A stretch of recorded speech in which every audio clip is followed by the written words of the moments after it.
Senhor. Aleluia! É isso aí. Muito bem, você pode sentar. Eu quero que você abra sua Bíblia comigo, por favor, em 2 Coríntios, e vamos fazer uma pequena revisão bem rápida. Já tivemos 4 lições, eu quero revisar. Eu estou pregando há 4 sessões para chegarmos a este ponto. A lição de hoje será crucial, mas para aqueles que não acompanharam as lições anteriores, eu farei uma breve revisão. 2 Coríntios capítulo 6, Paulo diz à igreja, verso 14, não se ponham em julgo desigual com os descrentes. Pois que comunhão há entre a justiça e a iniquidade, entre as trevas e a luz? Que harmonia há entre Cristo e Belial, ou que parte tem o crente com o infiel? Que acordo há entre o templo de Deus e os ídolos, pois somos santuário do Deus vivo, como Deus disse, habitarei com eles. Número 1, andarei no meio deles. Número 2, serei o seu Deus. Número 3, e eles serão o meu povo.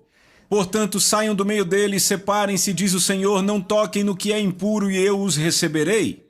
Ou seja, estas promessas, temos 4 aqui, habitar neles, andar no meio deles, ele ser o nosso Deus e nós sermos o seu povo, são condicionais. Qual é a promessa? Se sairmos do meio do mundo e nos separarmos, ele nos receberá, e o inverso é verdadeiro. Se não sairmos do mundo, ele não vai nos receber.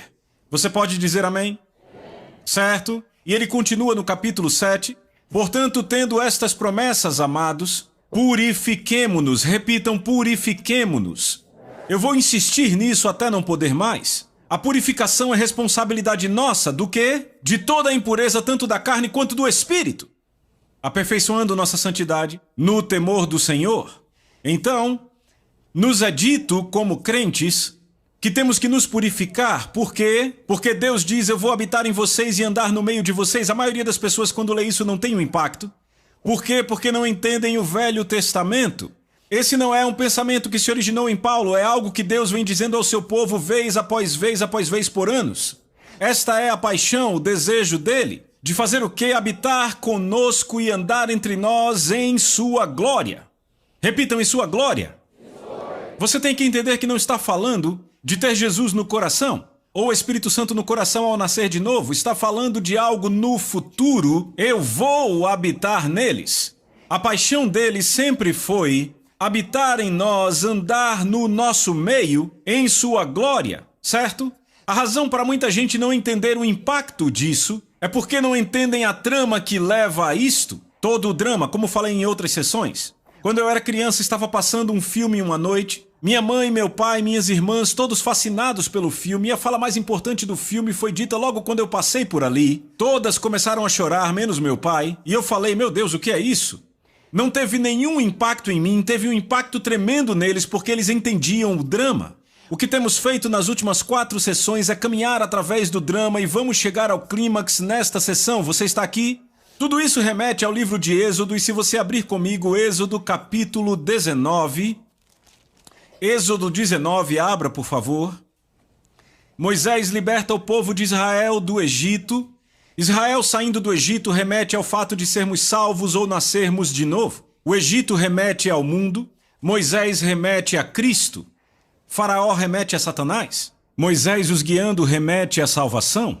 Qual foi o destino de Moisés quando ele os tirou do Egito? O destino dele não era a terra prometida como muitos pensam. Era o monte chamado Sinai. Por quê? Porque Moisés teve um encontro com Deus no Sinai. Ele o tinha visto face a face na sarça ardente. E ainda assim, deixa eu te dizer, Israel teve uma chance, Moisés os guiou até lá, mas ainda assim recusaram. Quando Deus desceu naquele monte em sua glória, os filhos de Israel recuaram e disseram, Moisés, não podemos aguentar. Falar com Deus, ouvir a sua voz do meio da sua glória, sua grandeza no fogo. Você se aproxima, ouve tudo o que Deus tem a dizer, nós ouviremos você e faremos. Veja, eles não levaram o aviso de Deus a sério. Em Êxodo 19, Deus disse a eles, ele disse, eu vou descer neste monte e vocês têm que se preparar. Vejam o verso 10, só para revisar. Deus falando, então o Senhor disse a Moisés, vai ao povo e o consagra hoje e amanhã. São 2 dias. Lavem eles suas roupas. Lembra que Paulo disse, purifiquemo-nos de toda a impureza da carne e do espírito, aperfeiçoando a nossa santidade no temor do Senhor. Deus disse que devemos nos purificar da impureza das vestes da carne e do espírito, porque em preparação para a sua glória vindoura, estão entendendo? Porque veja o que ele diz, e estejam prontos para o terceiro dia, pois no terceiro dia o Senhor descerá sobre o monte Sinai à vista de todo o povo. Então, já fazem quase 2 dias desde que Jesus ressuscitou. E você diz 2 dias? Sim, um dia para o Senhor é como 1000 anos e 1000 anos como um dia. Estamos no fim do 2º dia. Deus disse que a responsabilidade da igreja, além de ir pregando a todo mundo o evangelho de Jesus Cristo, é purificar a si mesma em preparação para a glória vindoura dele. Ele disse especificamente, santifiquem-se. Santificar é se separar, ou seja, significa eu tirei vocês do Egito, tirem o Egito de vocês. Para a igreja isso significa, eu livrei vocês do mundo, agora vocês tiram o mundo de si mesmos. Você é responsável por fazer isso, Deus provê a habilidade, são vocês que fazem. Você pode dizer amém? Porque é assim, porque esta é a paixão de Deus. Veja o versículo 4. Deus disse, vocês viram que eu fiz ao Egito e como os transportei sobre asas de águias e os trouxe para mim mesmo. Repitam, os trouxe para mim mesmo. Toda a razão para sermos salvos está aí. Deus te salvou para trazê-lo à gloriosa presença dele, para que você pudesse ter uma comunhão íntima com ele. Por isso que Moisés disse, vocês têm que se preparar, porque quando Deus descer, descerá em sua glória. E quantos lembram da lição passada? Eu disse que a glória do Senhor expõe tudo. Ele é luz perfeita e nele não há treva nenhuma, certo? Então o que é maravilhoso é o seguinte, se você olhar para o que o povo disse, verso 7, Moisés voltou, convocou as autoridades do povo e lhes expôs tudo o que o Senhor havia lhe mandado falar. E o povo respondeu unânime, faremos tudo o que o Senhor ordenou, ou seja, ok, estamos prontos para a vinda dele. Sim, queremos muito isso, nós vimos todos os milagres, agora estaremos diante da presença dele. Sabe, eles testemunharam milagres tremendos. O mar foi aberto, eles atravessaram a pés secos, comida caindo do céu. Não havia nenhum doente ou fraco quando saíram do Egito. Saíram com prata e ouro, eles desfrutaram de prosperidade, desfrutaram da cura do Senhor, desfrutaram da libertação e do poder salvador de Deus, e pensaram, rapaz, a presença dele deve ser melhor. Estamos prontos, vamos Moisés, diga a ele que venha. Mas aí quando Deus veio, todos gritaram e recuaram, Moisés, não conseguimos suportar. Diga a Deus, que fale com você e você nos diga o que ele falou, não podemos lidar com a presença dele, por que não conseguiram lidar?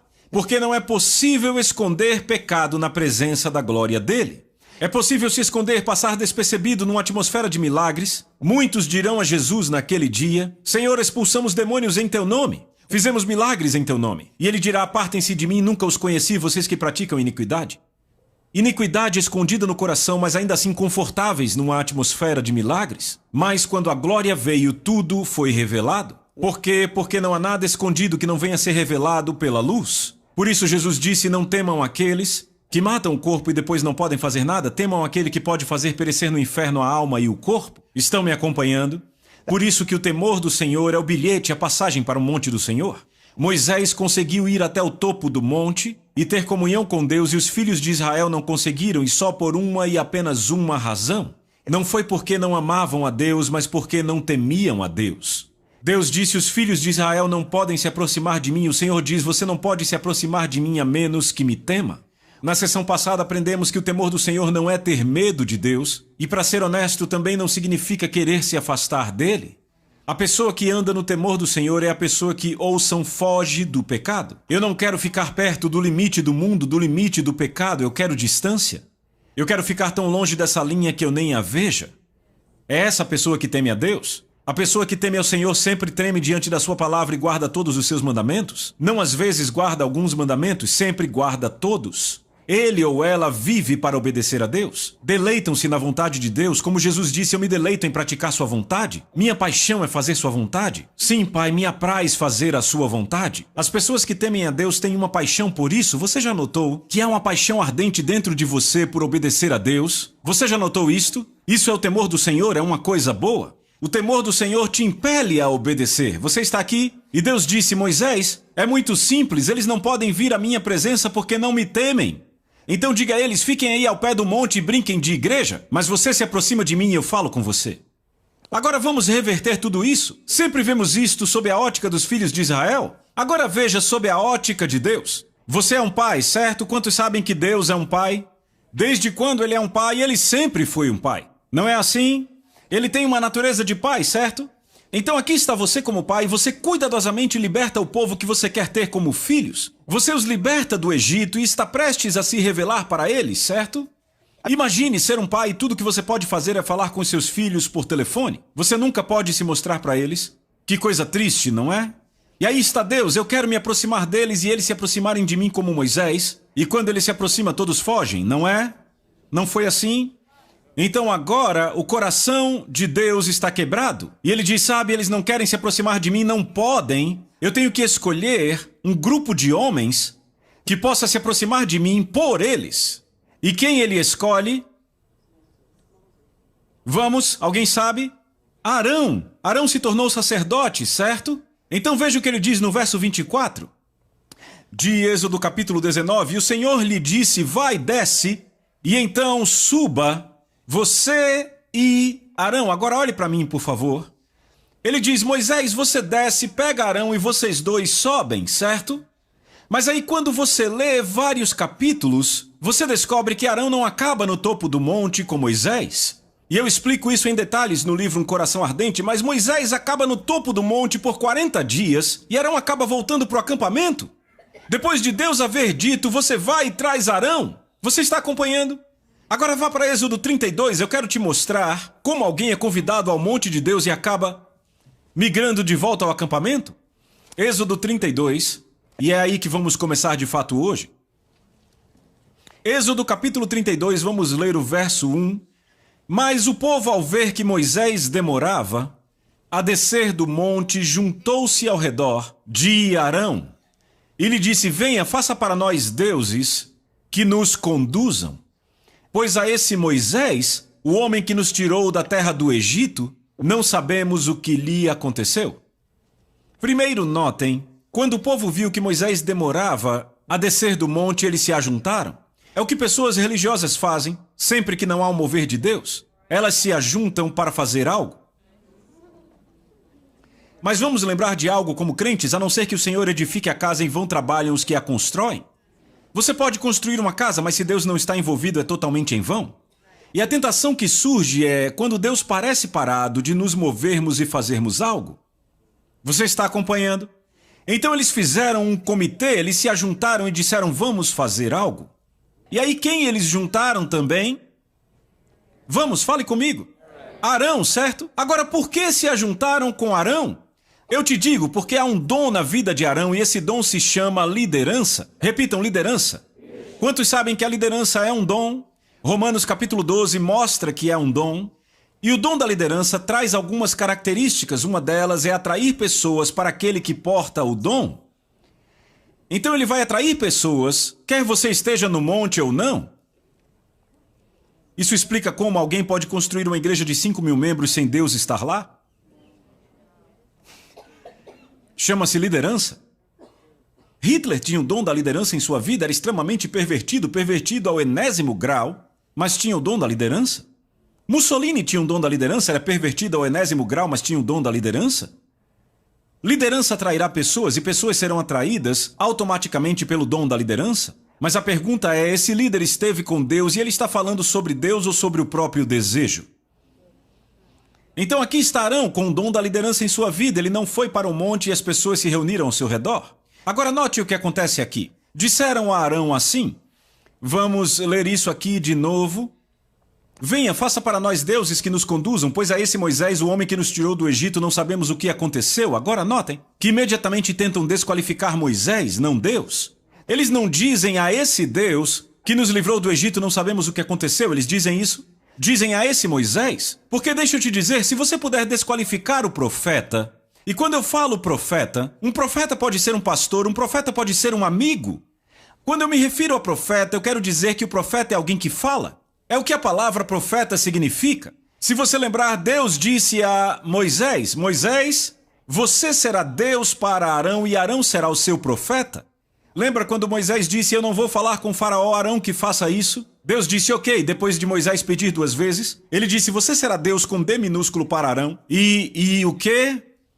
E Arão será seu profeta? Ou seja, você que tem a mensagem e Arão é o que fala. Vocês estão aqui? Agora veja, Moisés aqui é aquele que está falando a verdade. Se pudermos desqualificar o homem ou a mulher que está falando a verdade, podemos continuar tendo nossa igreja da forma como queremos ter nossa igreja. Então não disseram a esse Deus, mas a esse Moisés? Não sabemos o que lhe aconteceu, agora notem o que disseram. Faça para nós, leiam verso 1, faça para nós deuses, repitam, deuses, que nos conduzam. E eu vou dizer algo a vocês hoje que vai fazer o seu queixo cair. Primeiro eu quero dizer que a palavra hebraica aí para deuses, com D minúsculo, é a palavra hebraica Elohim. Veja na sua concordância. Essa palavra Elohim você encontra aproximadamente 2.500 vezes no Velho Testamento. Ela aparece entre 2.500 e 2.600 vezes. Ouça com atenção. Em 2.250 vezes essa palavra aparece no Velho Testamento, se referindo ao Deus Todo-Poderoso a quem servimos, Jeová. Exemplo, Gênesis capítulo 1, Elohim aparece 32 vezes no primeiro versículo de Gênesis 1. No princípio criou Deus os céus e a terra. Está escrito, no princípio Elohim criou os céus e a terra. Agora, eu acredito que os tradutores do hebraico ficaram com medo e escreveram Deus com D minúsculo, tudo bem. Porque tem algumas vezes no Antigo Testamento, mais ou menos 250 vezes, nas quais Elohim é traduzido como falso Deus. Repitam, falso Deus. Significa que toda vez que você encontra essa palavra Elohim, você tem que ler ela no contexto para descobrir a quem ela se refere, você entende? Então vamos ler de novo e descobrir de quem ele está falando, vamos falar disso? Então, verso 2, respondeu-lhes Arão, tirem os brincos de ouro de suas mulheres, de seus filhos e de suas filhas e tragam-nos para mim. Verso 3, todos tiraram os seus brincos de ouro e os levaram a Arão. Agora veja o verso 4, então ele recebeu o ouro deles e ele modelou com um buril, que é uma ferramenta, e fez dele um bezerro fundido. Agora repita, modelou. Essa palavra modelou vem da palavra hebraica yatsar. E claro, lembre, eu não sou um estudioso de hebraico, certo? Mas se escreve Y-A-T-S-A-R. Sabe o que significa? Significa modelar ou formar com uma ferramenta de fundição. Repitam, modelar, formar com uma ferramenta de fundição. É muito importante que você lembre, então ele formou, modelou com uma ferramenta de fundição, certo? Agora veja, vamos para o verso 4 de novo. E ele recebeu o ouro de suas mãos e o modelou com um buril, que é uma ferramenta própria, dando-lhe a forma de um bezerro, e disseram, eis aí o seu Deus, ó Israel, que te tirou da terra do Egito. Então, essa palavra Deus aí é Elohim, então vamos continuar lendo, certo? Veja o versículo seguinte. Verso 5. Então, quando Arão viu isto, construiu um altar diante dele, e Arão fez uma proclamação e disse, amanhã haverá uma festa para o Senhor. Repitam, Senhor. Digam de novo. Agora ouça, esta palavra Senhor aí é a palavra hebraica Yahweh. Ah, você entendeu? E este é o único e apropriado nome de Deus. Os não podiam nem escrever as vogais, escreviam YHWH. Estão acompanhando? Este era um nome guardado da profanidade na vida de Israel. Em lugar nenhum em toda a Bíblia, esta palavra é usada para um falso Deus. É o nome apropriado para Deus, estão acompanhando? Se eu digo Rob Thompson é um homem, homem nesse caso seria como a palavra Elohim. Rob Thompson é o nome dele. Então agora eles especificamente identificam aquele Elohim, Deus, como sendo Yahweh, o único Deus verdadeiro a quem servimos. O Pai do nosso Senhor Jesus Cristo, Criador dos céus e da terra. Arão olha bem para aquele bezerro, aponta para ele e diz, contemplem aí Israel, Yahweh que tirou vocês do Egito. Não é assim? Vejam o verso 4. Disseram o quê? Então disseram, eis aí os seus deuses, ó Israel, que tiraram vocês do Egito. Arão olha e diz, vejam Yahweh. Agora notem que eles não disseram, eis aí está Baal, que nos tirou do Egito. Eles não disseram, eis aí está outro deus egípcio que nos tirou do Egito. Não. Eles reconhecem que Yahweh os salvou, reconhecem que Yahweh os libertou, reconhecem que Yahweh os curou, reconhecem que Yahweh os prosperou, mas o que fizeram? Eles mudaram a imagem dele e o reduziram. Então, vejam o que acontece aqui, é impressionante. Verso 7. E o Senhor disse a Moisés: vai, desce, pois o teu povo, que fizeste sair do Egito, se corrompeu. Note que não são mais meu povo. Deus disse o seu povo. Sabe, às vezes as pessoas pensam que Deus não tem senso de humor. Quem você acha que nos criou? E a imagem de quem fomos criados? Tá aí o seu povo. Esse tempo todo eram meu povo, agora são seu povo. Não é boa? Então vejam, se corrompeu, repitam, se corrompeu. Ouçam com atenção. A palavra corromper literalmente significa decair. Escreva isso. Quando brincamos de igreja ao pé do monte, iremos acabar decaindo, pois tudo que se distancia do coração dele certamente irá se deteriorar. Você pegou isso? Eu disse, ei, pegou isso? Então, Moisés desce, e eu quero que você vá para o verso 21, e eu posso dizer que ele está um pouco irritado, ele está com bastante raiva. E a primeira pessoa a quem ele vai, além de Josué, é para Arão. Ele vai para aquele que não deveria estar no acampamento, entendem? Ele vai até Arão e vejam o verso 21. E Moisés diz a Arão: o que este povo fez a você, para que você trouxesse tão grande pecado sobre eles? Verso 22, Arão disse: não te enfureças, meu senhor. Você conhece o povo que é propenso para o mal? Pois eles me disseram: façam-nos deuses, e aí é Elohim. Faça-nos Elohim que nos conduzam. Pois quanto a esse Moisés, o homem que nos tirou do Egito, não sabemos o que lhe aconteceu. E eu disse a eles: quem tiver enfeites de ouro, traga-os. Então eles me trouxeram e eu joguei tudo no fogo. E aí o bezerro surgiu.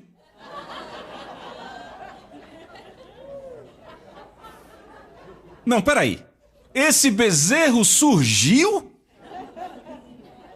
Vocês lembram? Ele o modelou com uma ferramenta de fundir? Eu tô no meu quarto e eu leio isso. Aí eu jogo a minha Bíblia na cama e eu digo: não, peraí. Como é que é? Pai, isso é uma mentira deslavada. Sabe, uma coisa é mentir quando Deus não está com raiva, outra coisa é mentir quando ele está com raiva. E eu disse: por que a terra não se abriu e o engoliu ali mesmo? Não que eu queira dar uma de juiz com ele, mas eu fiquei: como é que ele escapou disso? Isso é uma mentira e eu nunca vou esquecer enquanto viver. Na verdade, foi o que gerou esse livro. Assim que eu disse isso no meu quarto, o Espírito Santo falou de volta comigo e disse: filho, Arão não subiu ao topo da montanha. Ele não me contemplou por 40 dias e 40 noites como Moisés fez. Portanto, a imagem que ele tinha de mim foi moldada pela sociedade na qual ele cresceu, e então foi isso que saiu dele.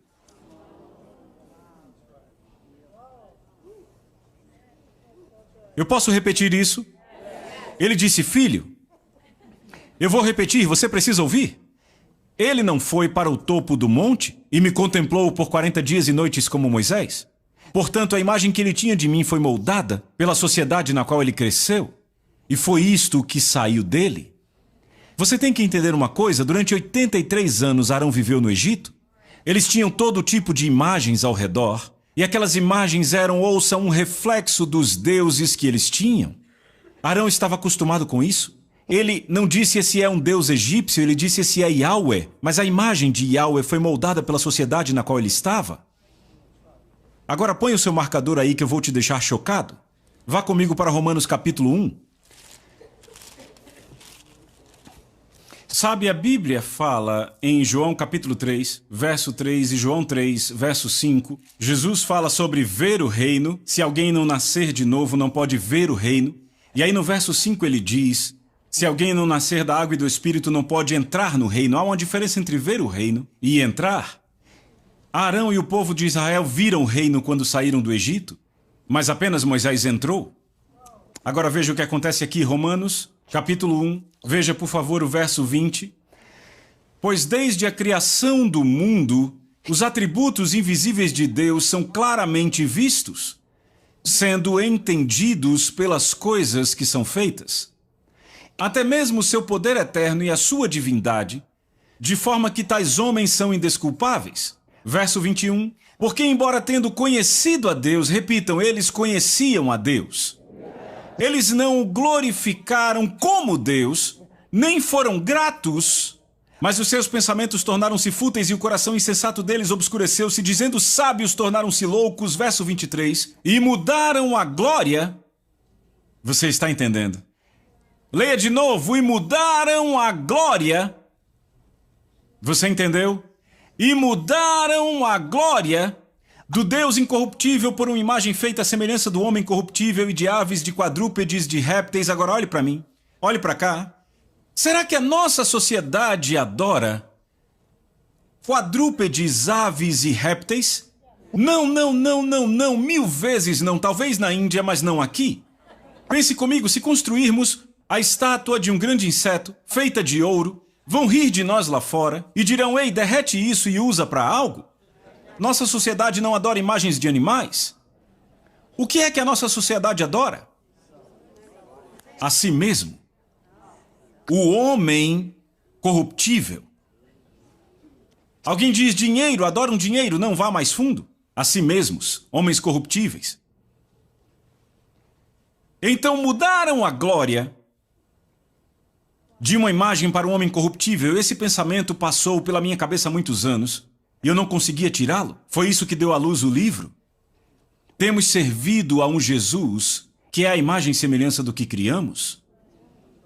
Dizemos, ele me salvou, ele morreu por mim, foi sepultado, ressuscitado, ele me curou, mas ele é o Jesus à destra do Pai ou é o Jesus que nós concebemos com a nossa própria imaginação que nos dá o que queremos?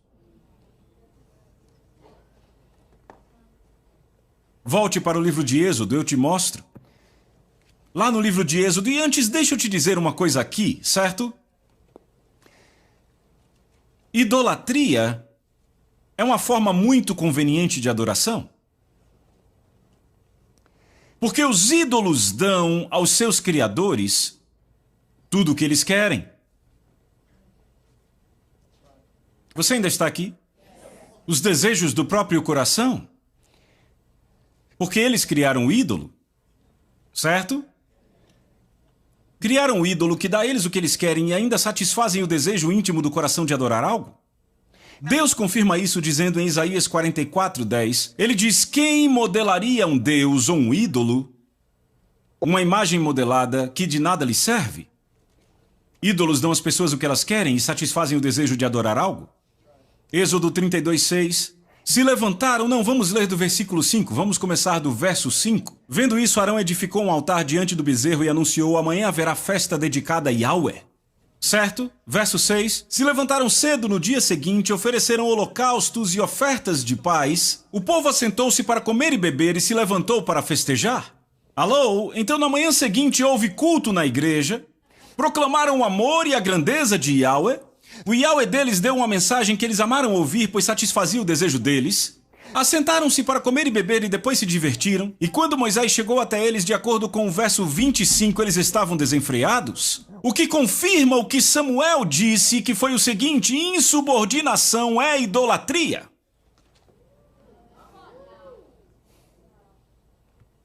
Você está comigo? Com os egípcios, a questão era bastante simples. Os egípcios simplesmente construíam uma estátua, davam um nome a ela, e a estátua lhes daria tudo o que queriam. Especialmente o que queriam e sabiam no coração ser contra o desejo do Criador. Ora, os egípcios conheciam o Criador? Sim, porque veja o que Paulo diz. Paulo diz que todo homem conhece a vontade do Criador, porque em Romanos 1:18-19, na Nova Tradução Viva, diz, Deus mostra a sua ira do céu contra todos os pecadores e perversos que afastam a verdade de si mesmos. Pois a verdade sobre Deus é conhecida por eles instintivamente. Deus pôs este conhecimento nos seus corações. Então, para o egípcio era muito simples. Eu posso criar um Deus, uma estátua, dar um nome a ele, e como eu sou o criador daquela estátua, ela vai me dar o que eu quero, o que eu sei, que é contra os desejos do Criador, porque afinal ele é Deus. Você está acompanhando?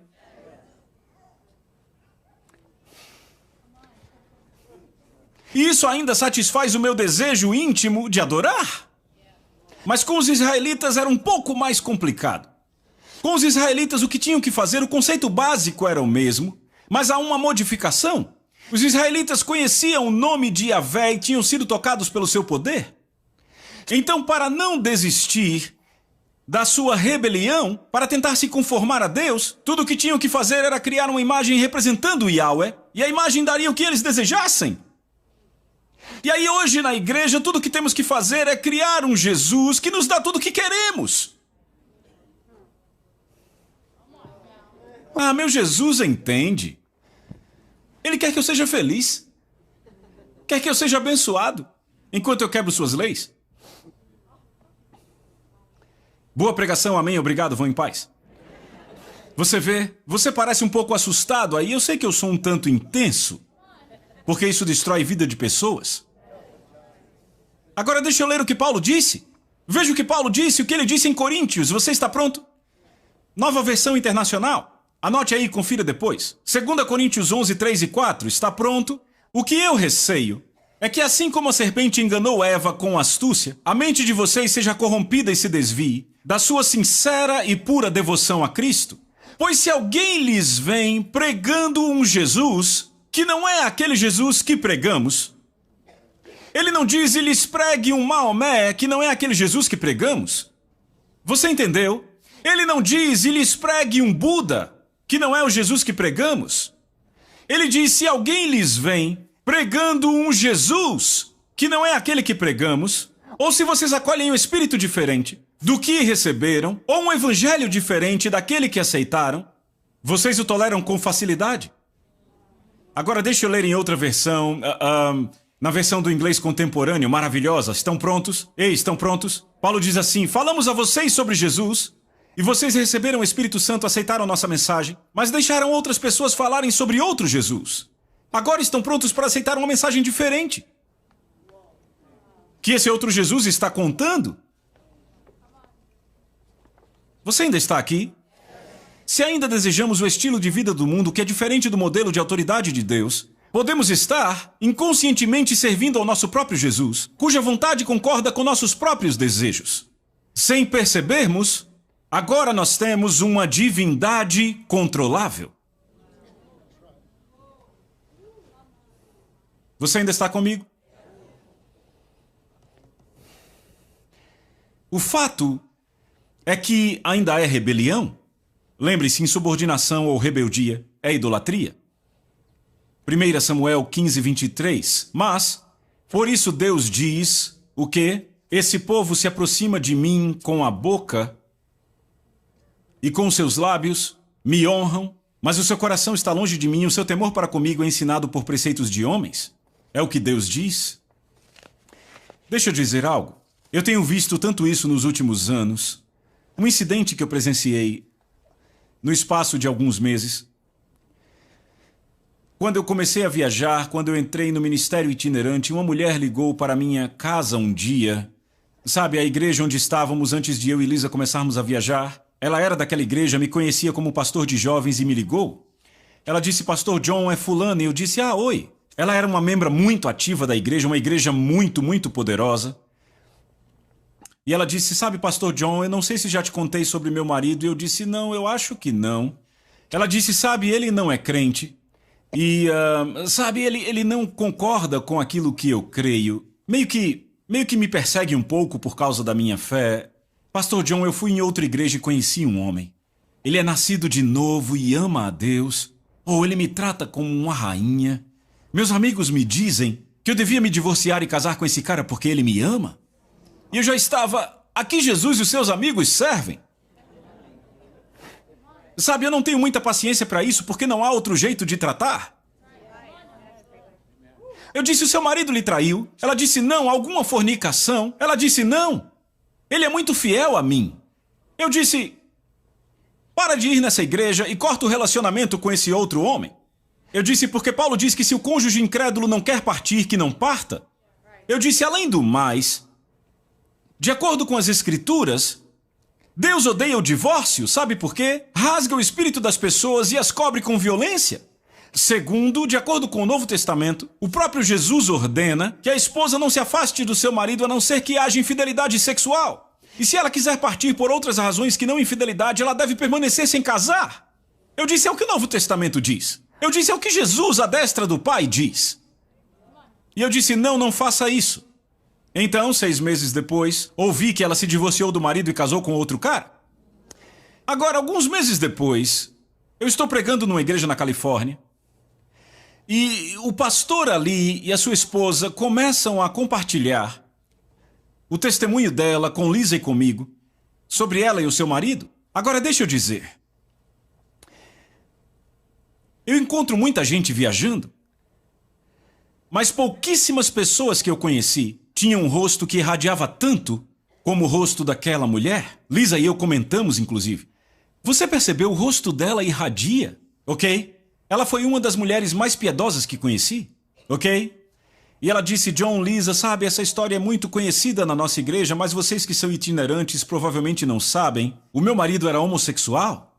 E a gente, é sério? Era o marido dela, estávamos pregando na igreja dele, o pastor presidente. E a gente disse, uau! E ela disse, sim, por anos ele foi pastor auxiliar de outra igreja e ele era homossexual. E ele foi pego 4 vezes. Ela disse, da última vez ele estava tentando fazer sexo com um policial disfarçado em São Francisco.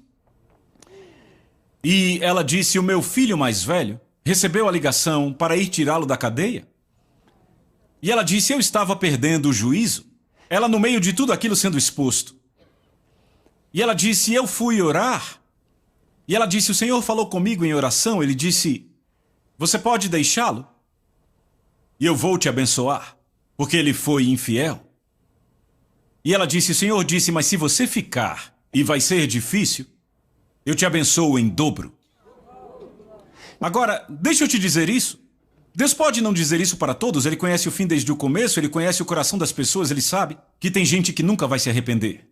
Mas Deus sabia que aquele homem iria, deixa eu te dizer. Esse homem agora está livre já fazem 25 anos e pastoreia uma grande igreja na Califórnia. Então ela disse, eu decidi ficar com a bênção dobrada. Ela disse, porque eu conseguia perceber que era o que ele queria. Embora eu soubesse que ele me abençoaria se eu fosse. Ela disse, John, Lisa, nós chegamos a um ponto em que tínhamos apenas uma lata de feijão e um pão seco.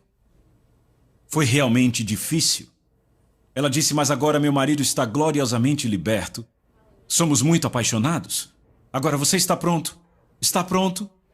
Eles têm uma casa de 3.000 metros quadrados na Califórnia.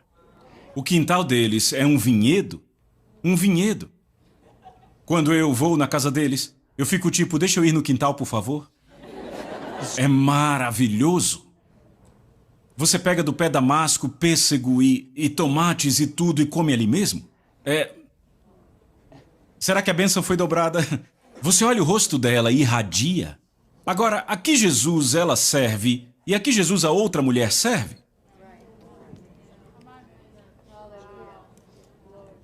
Temos uma divindade controlável? É muito simples, pessoal. Uma das duas coisas vai acontecer na vida do crente. Ou se conformará à imagem de Jesus através do temor do Senhor, ou ele vai moldar, conformar Jesus à imagem do que ele deseja. Então é muito simples. Se você for para o monte, você muda. Se fica ao pé do monte como Arão e brinca de igreja, a imagem de Deus em você muda. Você pode